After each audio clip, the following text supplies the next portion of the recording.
জুমার রাতে গাজা থেকে একটা মেসেজ আসছে আমার কাছে মোবাইলে, একদম সরাসরি ফিলিস্তিন থেকে।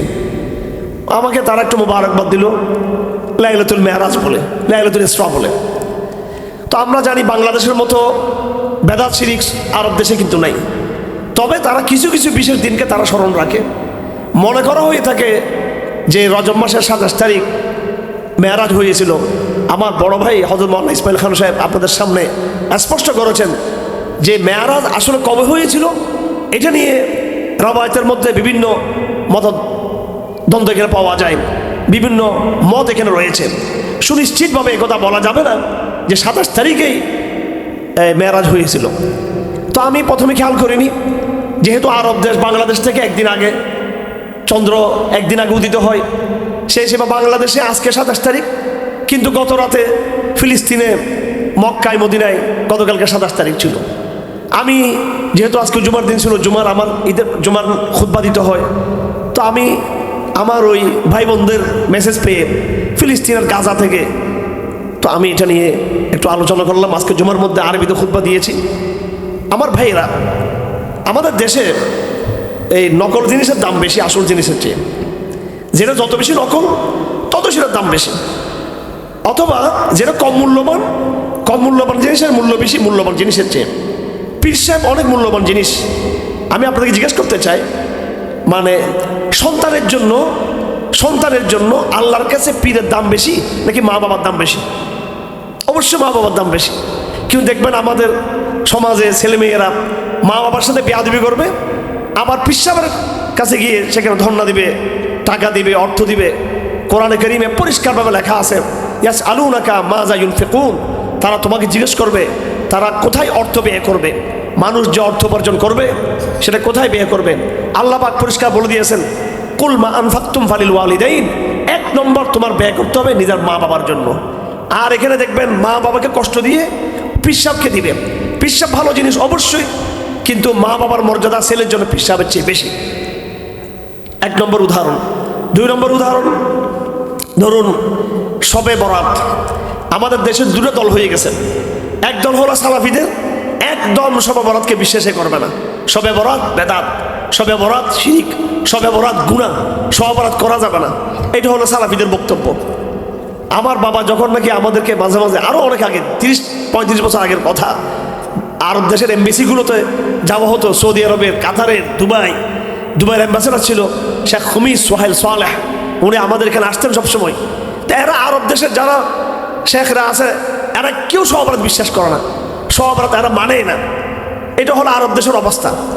আর আমাদের চট্টগ্রাম শহরে যদি আপনি দেখেন, আপনার মনে হবে যে বছরের সবচেয়ে বরকতম দিন হচ্ছে একটাই, সেটা হচ্ছে শবে বরাত।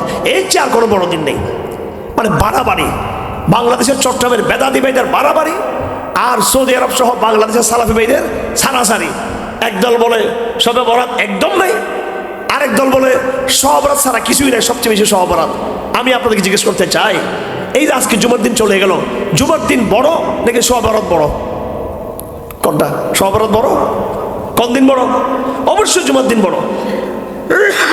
আমাদের দেশের রেওয়াজ হয়ে গেল, যেটার দাম কম সেটাকে আমরা বেশি মূল্যবান মনে করি, আর যেটা বেশি মূল্যবান সেটাকে কিন্তু আমরা কদর করি না। এইরকমভাবে প্রত্যেকটা বিষয়ে সেরকম।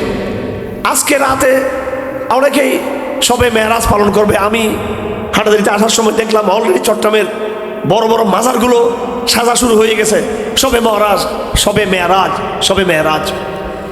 আর একটা সফর মাস ছিল আখেরি চাহার সম্ভা। চাহার সম্ভা মানে ফার্সি ভাষায় এটাকে বলা হয় বুধবার, আখেরি মানে শেষ বুধবার। এখানে প্রচলিত আছে যে রাসূলুল্লাহ সাল্লাল্লাহু আলাইহি সাল্লাম সফর মাসের শেষ বুধবারে তিনি রোগ থেকে নাকি সুস্থ হয়েছিলেন। আমাদের চট্টগ্রাম শহরে মাইক দিয়ে ঘোষণা করতেছে যে আজকে আখেরি চাহার সম্ভা, আপনারা এলাকার লোকেরা গোসল করার জন্য সবাই মসজিদে চলে আসেন, গোসল করার জন্য আখেরি চাহার সম্ভা। তো আমি তো চট্টগ্রাম শহরে যেহেতু থাকি, একদিকে বেদাত, একদিকে শিরিক, আর একদিকে বিভিন্নভাবে বেশি আহলে হাদিসের বেশি প্রীত, মানে সবটা মিলিয়ে বহু রকমের ইয়ে আছে। কিন্তু আমি সাহস করে, আবার হিন্দুত্ববাদী ইসকন ইত্যাদি এগুলো আছে, আমাদের মধ্যে আবার সমস্যা, তবলিগ জামাত নিয়ে সমস্যা। কিন্তু আমি চেষ্টা করি সবার সাথে একটু আলাপ করে সাহসের সাথে কথা বলার জন্য। আমি ইমাম সাহেবকে ফোন দিলাম, যে তুমি যে মাইকে যে ঘোষণা করলা যে সবে আখেরি চাহার সম্মান, তো আখেরি চাহার সম্মান এটা তুমি পাইছো কোথায়? আখেরি চাহার সম্মান তো বেদাতিরা তো আমাদের কথা শুনবে না, কারণ আমরা হইলাম যে ওয়াহাবি। আমাদের চট্টগ্রাম শহরে আমাদেরকে ওয়াহাবি বলে, এবং লালখান বাজার মাদ্রাসা আপনি যেখানে যাবেন শহরে বলবেন যে পাহাড়ের উপরে ওয়াহাবি মাদ্রাসা, সাথে সাথে চিনবে। আর আপনি বলেন যে মওলানা শওকত আলী রোড, চাঁদমারি রোড, পুলিশ লাইন, সুন্দর মোহাম্মদ ক্লিনিক, মুফতি আজহারের পাহাড়, যতই বলেন চিনবে না। আপনি যে বলবেন ওয়াহাবিদের পাহাড়, তখন সাথে সাথে চিনবে। তা আমরা হলাম ওয়াহাবি, এরা হলো সুন্নি। তো এখন এদেরকে আমি যদি ওয়াহাবিদের দলিল দিয়ে হাদিসের বিশ্বাস করবে না, ওয়াহাবিরা যা বলে সব তো ওইগুলা, ওয়াহাবিরা তো কাফের, নাউজুবিল্লাহ, ওয়াহাবিরা পথভ্রষ্ট। তা আমি বললাম আহমদ রেজা খান বেরিলুঙ্গি, এটা আমার এলাকার মধ্যে আমার সুন্নি বন্ধুরা থাকলে তারাও শুনে রাখবেন। আহমদ রেজা খান বেরিলুঙ্গির বইয়ের মধ্যে আমি পড়ছি সবে আখেরি চাহার সম্বা শরীয়ত में इसका कोई আসল नहीं है, পরিষ্কার লেখছে। আহমদ রেজা খান বেরিলুঙ্গি নিজেই বলছেন যে আখেরি চাহার সম্ভব বলতে কিছু নাই। তো আমি ইমাম সাহেবকে ফোন করে আমি আমাদের দেওবন্দ ওলামায়ে কেরামদের রেফারেন্স না বলে আমি সরাসরি আহমদ রেজা খান বেরিলুঙ্গির রেফারেন্স দিয়ে বললাম যে দেখো তোমাদের গুরু, তোমাদের ইমাম, উনি বলছেন আখেরি চাহার সম্ভব বেদাত, আর তোমরা শহরে এটা পালন করতেছো।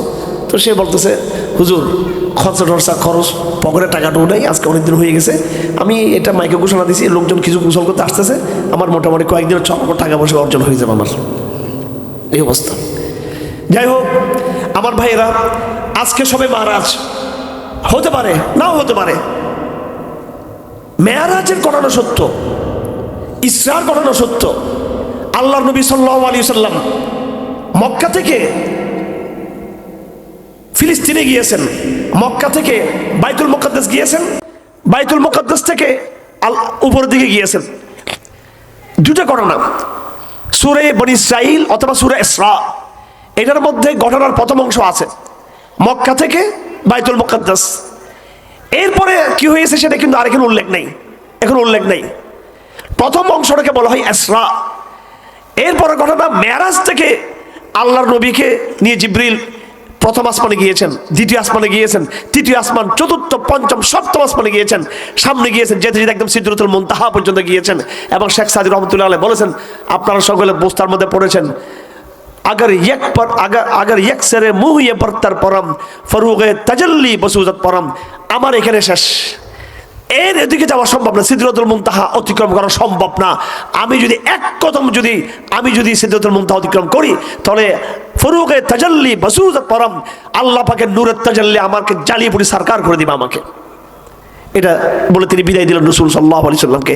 এরপর আল্লাহ নবী সাল্লাল্লাহু আলাইহি সাল্লাম সফর করলেন। এই অংশটুকু আবার অন্য সূরার মধ্যে আছে, ওয়ান নাজমি ইযা হাওয়া মা দাল্লা সাহিবুকুম ওয়া মা গাওয়া ওয়া মা ইয়ানতিকু আনিল হাওয়া ইন হুয়া ইল্লা ওয়াহয়ু ইউহা আল্লামাহু শাদীদুল কুওয়া যু মিররাতিন ফাস্তাওয়া ওয়া হুয়া বিল উফুকিল আলা। এখানে জিবরিলের সাথে আল্লাহর নবীর দেখার কথা বলতেছেন। জিবরিলের সাথে আল্লাহর নবীর তো সবসময় দেখা হতো, সবসময় দেখা হতো। জিবরিল আলাইহিস সালাম আল্লাহর নবীর কাছে মানুষের শেকেল নিয়ে আসতেন। দাহিয়া কালবি একজন সাহাবী ছিলেন, খুব সুন্দর। জিবরিল তার সুরত ধরে আসতেন, জিবরিল মানুষের সুরত ধরে আসতেন, জিবরিল সাদা ধবধবে কাপড় পরে আসতেন, জিবরিল কখনো অদৃশ্যও থাকতেন। কিন্তু জিবরিল যে হাজার হাজার পাখা, বিশাল পাখা, জিবরিলকে তার আসল প্রকৃতি, জিবরিলকে তার আসল সুরত, এটা বড় ভয়ঙ্কর দেখতে, এটা মানুষের পক্ষে দেখা সম্ভব না। আল্লাহর নবী হযরত জিবরিলকে তার বিশাল পাখা সহ দুইবার দেখেছেন। ওয়ালাকাদ রাআহু নাযরাতান উখরা ইনদা সিদরাতিল মুনতাহা। একবার তো দুনিয়া থেকে জিবরিলকে আল্লাহ পাক রাসূল দেখেছেন, আরেকবার সিদরাতুল মুনতাহার মধ্যে জিবরিল যে আসল সূরত, আসল যে পাখা শাখা যে দুর্দান্ত জিবরিল, দুঃসাহসী জিবরিল, প্রকাণ্ড জিবরিল, বিশাল যে জিবরিল, তাকে হুবহু যেরকম আছে সেরকম সেকেলে আল্লাহ নবী সিদরাতুল মুনতাহার ওই জায়গায় দেখেছেন। ওয়ালাকাদ রাআহু নাযরাতান উখরা ইনদাহা সিদরাতুল মুনতাহা ইনদাহা জান্নাতুল মাওয়া। সিদরাতুল মুনতাহার পাশে জান্নাতুল মাওয়া রয়েছে। আমার ভাইরা, যাই হোক, এখানে আমি যে কথাগুলো বলতে চাচ্ছি এগুলো সব ভূমিকা। আমার মূল একটা কথা হলো, এই যে সবে মেরাজকে কেন্দ্র করে আমাদের দেশে যেটা বেদাত প্রচলিত রয়েছে, এটা ইসলামে তার কোনো অস্তিত্ব নাই, এটা অস্তিত্ব নাই। যদি সবে বরাতের মতো যদি কোনো ফজিলত থাকতো, আল্লাহ নবী অবশ্যই বলতেন, আমি মেরাজের যে রাতে গিয়েছি সেই রাতে তোমরা 10 রাকাত নামাজ পড়ো, 20 রাকাত নামাজ পড়ো। আল্লাহ নবী বলতেন কিনা আমাদের জন্য? বলতেন কিনা? বলতেন। লাইলাতুল কদরের ফজিলত আছে, হাদিস শরীফে আছে, কোরআনে আছে। ইন্না আনজালনাহু ফি লাইলাতুল কদর, লাইলাতুল কদরের দিন আল্লাহ পাক কোরআন নাযিল করেছেন। আবার হাদিস শরীফে আছে, মান কামা লাইলাতুল কদর ঈমানান ওয়া ইহতিসাবান গুফিরা লাহু মা তাকাদ্দাম মিন যামবি। কেউ যদি লাইলাতুল কদরের রাতে ঈমানের সাথে সওয়াবের আশায় তওবার নিয়তে যদি লাইলাতুল কদরের দিন ইবাদত করে, কিয়ামুল লাইল করে, আল্লাহ পাক তার অতীতের সমস্ত গুনাহ আল্লাহ মাফ করে দিবেন। আরো অসংখ্য অসংখ্য অগণিত ফজিলত লাইলাতুল কদর রয়েছে। এরকম যদি কোনো ফজিলত সবে মেরাজ সম্পর্কে থাকতো, রজব মাসের 27 তারিখ সম্পর্কে যদি কোনো ফজিলত থাকতো, অবশ্যই আমরা বলতাম এই রাতে কি করা উচিত, এই কোনো আমল করা উচিত। সবে মেরাজের পরে আল্লাহর নবী এই দুনিয়াতে আরো বহু দীর্ঘ হায়াত পেয়েছেন। মদিনাতে 10 বছর, এরপর মক্কাতে অনেক বছর। আল্লাহর নবী সাল্লাল্লাহু আলাইহি ওয়াসাল্লাম প্রায় 17-18 বছর আরো হায়াত পেয়েছেন। আল্লাহর নবী সাল্লাল্লাহু আলাইহি সাল্লাম যদি মেরাজের রাতের কোনো আনুষ্ঠানিকতা থাকতো ফজিলতের, অবশ্যই আমাদেরকে বলতেন কিনা? বলতেন কিনা? আমাদের বলতেন। সুতরাং ফজিলতের নামে কোনো রকম বেদাত করা যাবে না। হ্যাঁ, এই রাত থেকে আমরা কি শিখবো? এই রাত থেকে আমরা যেটা শিখবো সেটা হলো ওহির জ্ঞান। 1 নম্বরে আল্লাহ পাক সুবহানাহু ওয়া তাআলা ওহির কথা বিস্তারিত আলোচনা করেছেন। ওহির আলাপটা কেন জরুরি? এই যে আলহামদুলিল্লাহ এখানে আমি দেখতেছি কচিকাঁচা বাচ্চারা আছে, এলম শিখতেছে। আমাদের স্কুল কলেজ মাদ্রাসা আছে, হাটাজারি মাদ্রাসা আমাদের নাগালে আছে। হাটাজারি মাদ্রাসা যেই এলাকাতে ফজলুল কাদের চৌধুরীর অবদানের কারণে চুয়েটো একে এলাকাতে, রাঙ্গুনিয়াতে, তারপরে আপনার চট্টগ্রাম ইউনিভার্সিটি, একদম আপনাদের নাকের ডগায় 2 জায়গায় 2 রকমের এলম, 2 জায়গায় 2 রকমের এলম।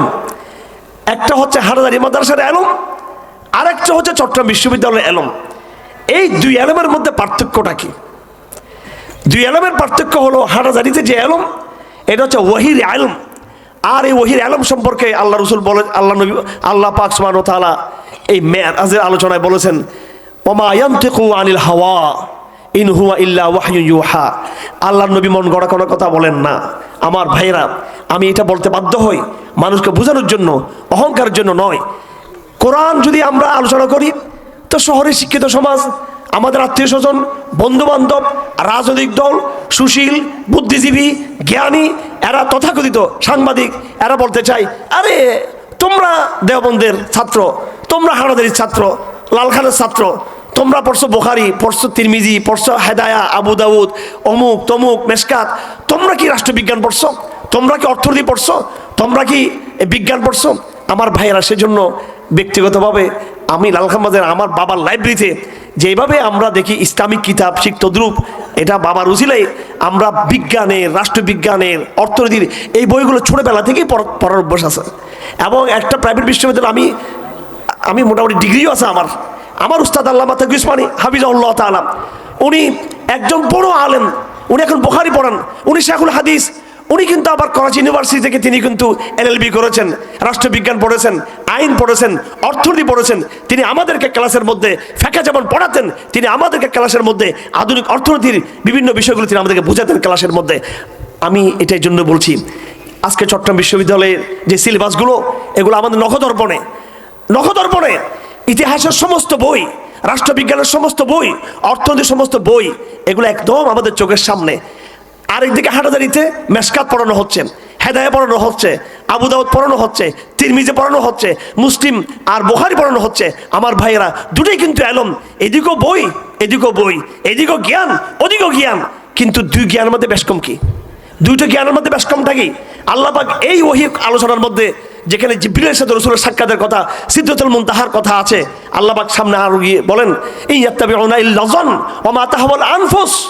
আমার ভাইরা, আমি আপনাদেরকে বুঝাতে পারবো না, তবে এটা বাস্তবতা।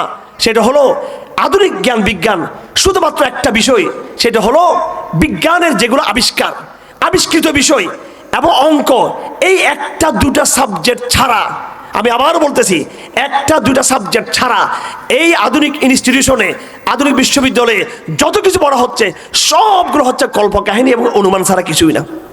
ইতিহাস অনুমান থেকে, ভূগোল অনুমান থেকে, রাষ্ট্রবিজ্ঞান অনুমান থেকে, রাজনীতি অনুমান থেকে, অর্থনীতি অনুমান থেকে। তারা অর্থনীতি একটা কাঠামো তৈরি করেছে অর্থনীতির, সুদভিত্তিক পুঁজিবাদী অর্থনৈতিক কাঠামো, সমাজতান্ত্রিক কাঠামো, অনুমান আর কল্পনা থেকে তারা গণতন্ত্রের নামে, সমাজতন্ত্রের নামে এবং স্বৈরতন্ত্রের নামে এক এক সময় এক একটা রাষ্ট্রবিজ্ঞানের ফর্মুলা আমাদেরকে দিয়েছে। আমার ভাই আল্লাহর কসম, এই সমস্ত এই পশ্চিমা ধাঁচের রাজনীতির ভবিষ্যৎ বেশি দিন নাই। এগুলো আগামী এই দশকের ভিতরে কবর রচনা হয়ে সরিয়া এই দেশ আবার জেগে উঠবে, গর্জে উঠবে ইনশাআল্লাহুল আজিজ। আমার ভাইরা, এগুলো হচ্ছে কত কল্পনা। যারা পড়ে নাই, যারা তারা বুঝবেন না, যারা পড়েছে এগুলো তারা বুঝবেন। চট্টগ্রাম বিশ্ববিদ্যালয়ের একজন বড় দার্শনিক প্রফেসর ডক্টর মুনিদুর আহমদ খান, তিনি এই এখানকার শরীয় ফ্যাকাল্টি, এখানকার ইতিহাস ফ্যাকাল্টির তিনি প্রতিষ্ঠাতা ছিলেন। ইতিহাস আমি একেবারে আজকে হাঁটাতে বসে এই কথা চ্যালেঞ্জ করতে চাই। যারা চট্টগ্রাম ইউনিভার্সিটির টিচাররা আছেন, ছাত্ররা আছেন, নাম ধরে বলছি আমি, ডক্টর মুনিদুর আহমদ খান, তিনি চট্টগ্রামের সন্তান এবং চট্টগ্রাম ইউনিভার্সিটির তিনি ইতিহাস বিভাগের তিনি চেয়ারম্যান ছিলেন, প্রতিষ্ঠাতা চেয়ারম্যান। ডক্টর করিম যখন এখানে ভাইস চ্যান্সেলর ছিলেন, তিনি আমার দাদার ছাত্র ছিলেন। তো ডক্টর মুনিদুর আহমদ খান, তার আগে এখানে ইতিহাসের বিভাগ ছিল না, তিনি প্রথম ইতিহাসের বিভাগ সৃষ্টি করেছেন। তিনি বলেছেন তিনি মৃত্যুর আগে আমাদের অনেক বড় মাপের দার্শনিক ছিলেন।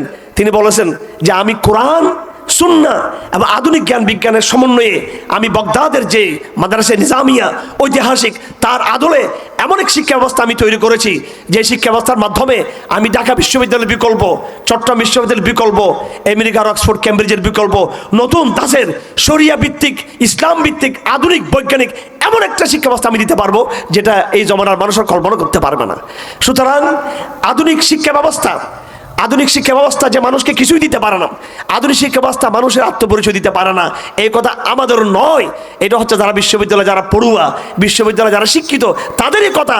এটা কিছু দিতে পারে না। পক্ষান্তরে ওহির আলম, এই যে ছোট ছোট বাচ্চারা, এদেরকে দেখলে মানুষ মনে করে মিসকিন, এরা অসহায়, এরা অশিক্ষিত, এদিমখানার ছাত্র, কিন্তু এরা জ্ঞানের মূল যে জায়গায় পৌঁছেছে, বিজ্ঞান বলতে বলতে যেখানে গিয়ে শেষ, ইসলাম সেখান থেকে তার বলা শুরু করে। অর্থনীতি যেখানে গিয়ে শেষ, ইসলামের অর্থনীতি ওখান থেকে শুরু হয়। আধুনিক রাজনীতি যেখানে গিয়ে শেষ, ইসলামের রাজনীতি ওখান থেকে শুরু হয়। যাই হোক, এগুলো অনেক লম্বা আলাপ।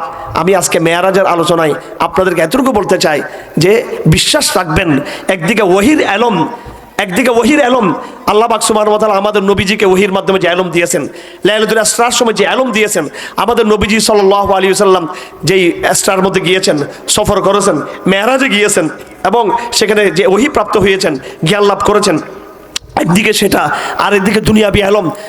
এই দুটাকে কম্পেয়ার করে আমাদেরকে বিশ্বাস করতে হবে যে বাস্তবতার দিক থেকে, সব দিক থেকে আমাদের মূল জ্ঞান আলম ওহির আলম। অনেক যারা বৈজ্ঞানিক দৃষ্টিকোণে বলতে চায় যে রাসূলুল্লাহ সাল্লাল্লাহু আলাইহি ওয়াসাল্লাম কয়েক সেকেন্ডের মধ্যে কিভাবে মেরাজ করছেন, এটা আমরা অনেকে হয়তো খেয়াল করছি কিনা জানি না। আমি বক্তব্য শেষ করে দিচ্ছি। আল্লাহর নবীর মেরাজ ছিল কয়েক সেকেন্ডের ভিতরে, কয়েক মুহূর্তের মধ্যে। মানে এই বিছনার যে তাপ, বিছনার রাসূলুল্লাহ যে ঘুমিয়েছিলেন, শুয়েছিলেন, বিছনার তাপ কিন্তু গরম ছিল এখনো, এর মধ্যে তিনি ফিরে চলে আসছেন। এবং ওনার যে ঘরের যে এই যে নড়া ছিল, চাবি ছিল, তালা ছিল, চিটকিনি যেটাকে বলা হয়, ওইটা নড়তে ছিল। মানে রাসূলুল্লাহর মেরাজ ছিল কয়েক মুহূর্তের মধ্যে উনি মেরাজ করে চলে আসছেন। কয়েক সেকেন্ডের মধ্যে, কয়েক মুহূর্তের মধ্যে সপ্তম আসমান, দ্বিতীয় আসমান, প্রথম আসমান থেকে শুরু করে সিদরাতুল মুনতাহা থেকে শুরু করে আল্লাহ পাকের আরশ থেকে শুরু করে সব নবীদের সাথে সাক্ষাৎ করে, আবার বাইতুল মুকাদ্দাস ইমামতি করে, আবার তিনি মক্কায় নিজের ঘরে ফিরে আসছেন কয়েক সেকেন্ডের মধ্যে। এটা মানুষ প্রথমে বিশ্বাস করে নাই। বর্তমান আধুনিক যুগের একজন বিজ্ঞানী আইনস্টাইন, তিনি বলেছেন সময় হচ্ছে আপেক্ষিক। আমার কথাগুলো একটু কঠিন হয়ে যাচ্ছে মনে হয়, আপনি একটু বুঝলে ফায়দা হবে। হযরত ঈসা আলাইহিস সালাম শেষ জমানায় আসবেন কিনা দাজ্জালকে মারার জন্য। কাকে মারার জন্য?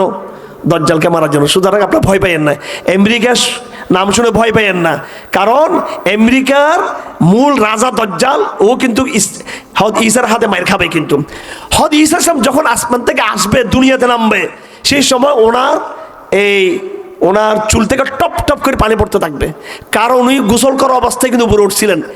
অর্থাৎ এই যে 1000 বছর, 2000 বছর আগে হযরত ঈসা ইসলামকে আল্লাহ পাক উঠিয়ে নিয়েছেন।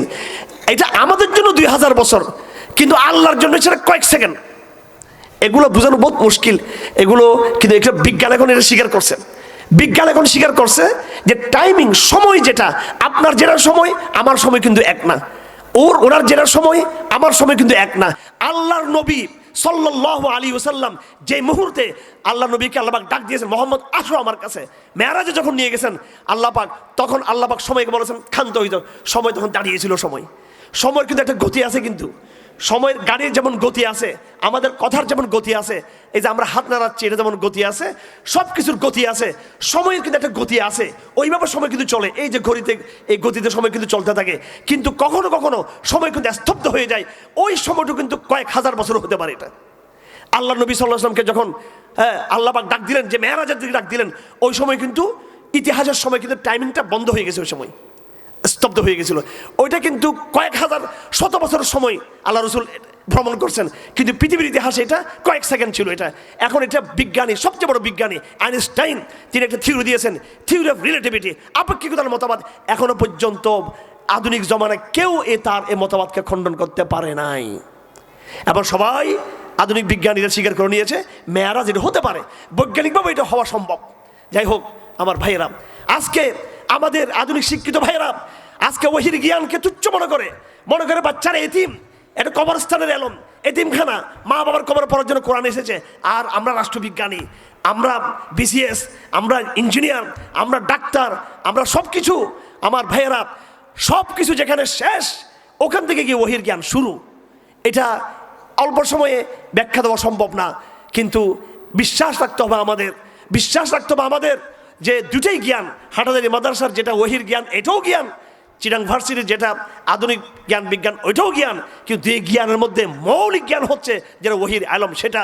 এবং শেষ কথা এটা বলে দিচ্ছে আপনাদেরকে, আজকে যারা অহংকার করে আমরা দুনিয়াবি আলম শিখেছি, ইঞ্জিনিয়ারিং, ডাক্তারি, আমার ভাইয়েরা ডাক্তারির কোনো সূত্র, ইঞ্জিনিয়ারিং কোনো সূত্র এমন নাই যেটা আল্লাহ পাক আসমান থেকে শিখার নেই। আমাদের বুখারী শরীফে, আমি হাটাজারিতে বুখারী পড়েছি, এর আগে আমি আমার বাবার কাছে লাল খাবাজার পড়ছি, উনি একটা কঠিন প্রশ্ন করেছেন, ইন্না আওহাইনা ইলাইকা কামা আওহাইনা ইলা নূহিন ওয়ান নাবিয়্যিন মিন বাদি। বুখারী শরীফে প্রথম এই আয়াতটা লেখা আছে, হে মুহাম্মদ, আমি তোমার সাল্লাল্লাহু আলাইহি ওয়াসাল্লাম তোমাকে আমি ওহী অবতীর্ণ করেছি, তোমার আগে আমি তোমার আগে নূহকে আমি ওহী দিয়েছি।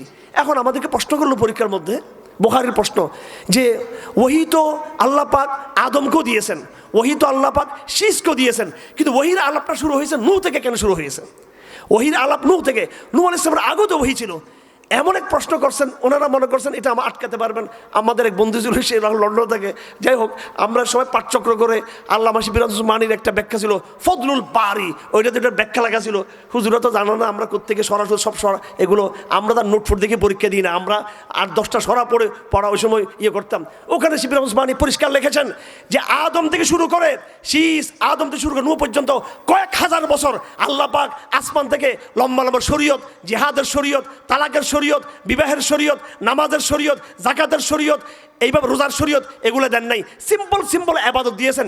বেশিরভাগ আল্লাহ পাক আসমান থেকে ফেরেশতাদের মাধ্যমে মানব জাতিকে শিক্ষা দিয়েছেন, মানুষের খাদ্য, বস্ত্র, বাসস্থান, দুনিয়া বিজ্ঞান এগুলো শিক্ষা দিয়েছেন। মানুষ দুনিয়া বিজ্ঞানে ভাগাভুক্ত হবার পরে আল্লাহর ওহী দ্বারা, আল্লাহর জ্ঞান দ্বারা, ফেরেশতাদের মাধ্যমে মানুষ এগুলি শিকার পরে, তারপর যখন মানুষ পরিপক্ক হয়ে গেল, মানব জাতি এবার খেতে পারে, মানব জাতি এবার বসবাস করতে পারে, মানব জাতি এবার অন্ন নিতে পারে, মানব জাতি যখন শিক্ষিত হলো, মানব জাতি এবার ঘর তৈরি করতে পারে, মানুষ যখন সভ্য হয়ে গেল, তখন নূহ আলাইহিস সালামের জমানা থেকে আস্তে আস্তে এখন শরীয়তের ওহী আসা শুরু হয়ে গেল, এবং মূসা আলাইহিস সালামের জমানায় চূড়ান্ত তখন ওহী আসা শুরু হয়ে গেল। আমার ভাইয়েরা, সমস্ত ইঞ্জিনিয়ারদেরকে বলে দিন, সব ডাক্তারদেরকে বলে দিন, সব সেকুলারদেরকে বলে দিন, সমস্ত রাজনীতিবিদদেরকে বলে দিন, যারা অহংকার করে, মোল্লাদেরকে থেকে যারা ইতিম মনে করে, নিজেদেরকে যারা শিক্ষিত মনে করে, তোমরা যে বিজ্ঞানের গর্ব করো, সেই বিজ্ঞান আল্লাহ আদম থেকে নূহ পর্যন্ত কয়েক হাজার বছর ফেরেশতাদেরকে পাঠিয়ে আল্লাহ এই বিজ্ঞান নিজে শিক্ষা দিয়েছেন। এমন কোনো বিজ্ঞানের সূত্র নাই যেটা আল্লাহ পাক অবতীর্ণ করেন নাই। এখানে শরীয়ত চলবে না, মোল্লারা বিজ্ঞান জানে না, ইসলামে অধিকার নাই, হিন্দুদের অধিকার নাই। আমার ভাইয়েরা, ইসলাম সব কিছু শিক্ষা দিয়েছে, অধিকার ইসলাম শিক্ষা দিয়েছে, রাজনীতি ইসলাম শিক্ষা দিয়েছে। ওমর ইবনে খাত্তাব যে রাষ্ট্র ব্যবস্থা দিয়েছে, যে শাসন দিয়েছে, পৃথিবীর কিয়ামত পর্যন্ত আরেকটা শাসক আমাদেরকে দিতে পারবে না। আর বর্তমান জমানার আধুনিক রাষ্ট্রবিজ্ঞান মুদি দিয়েছে আমাদেরকে, ট্রাম্পের মতো গুন্ডা তৈরি করেছে, মুদির মতো ফাজিল তৈরি করেছে, এবং ওই যে হিটলার তৈরি করেছে, মুসলিম তৈরি করেছে, খুনি তৈরি করেছে। বর্তমান আধুনিক রাজনীতি যা করতে গিয়ে মানুষ খুন হচ্ছে, এটার কোনো সমস্যা নাই। আর একটা দুটা যদি কোনো কিছু হয়ে থাকলে আমাদের উপর মৌলবাদ, জঙ্গিবাদের পড়ে থাকে। সুতরাং আমার ভাইয়েরা সবাই হিম্মত করেন, আমরা শুধু আল্লাহর ইলম, এই ওহির আলেমের মধ্যে শুধু শুধু শুধু আখিরাতের এলম আছে তা নয়, আসমান উপরে এলম আছে তা নয়, বরং ওহি একটা সময় পর্যন্ত মানব জাতিকে জ্ঞান বিজ্ঞানের নেতৃত্ব কিন্তু ওহি দিয়েছিল। সুতরাং এই শিক্ষা ব্যবস্থার উপর যারা আমরা আছি, আমাদেরকে হিম্মত, আত্মবিশ্বাস থাকতে হবে। আল্লাহ যেন আমাদেরকে এই ওহির আলমের গৌরব, ওহির আলমের নেয়ামত, ওহির আলমের এই যে শুকরিয়া, কৃতজ্ঞতা, এটা আমাদের অন্তরে থাকতে হবে।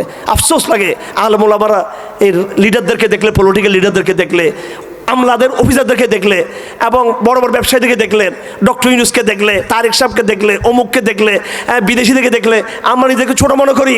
আমার ভাই, আজকে আমি স্পষ্ট ভাষায় বলে দিচ্ছি, আবেগ ছাড়া কথা বলে দিচ্ছি, আগামী দিনের বাংলাদেশ ইসলামের বাংলাদেশ, কিন্তু আগামী দিনের হিন্দুস্তান ইসলামের হিন্দুস্তান। আগামী দিন আমরা দেখাবো ইনশাআল্লাহ কীভাবে বিজ্ঞানে, রাজনীতিতে, অর্থনীতিতে ইসলাম সারা দুনিয়াকে কীভাবে নেতৃত্ব দিতে পারে। সেটা এই নির্বাচনে শেষ না, এক মাঘে শেষ যায় না, কত মাঘ যে বাকি আছে সামনে ইনশাআল্লাহ রাজিজ।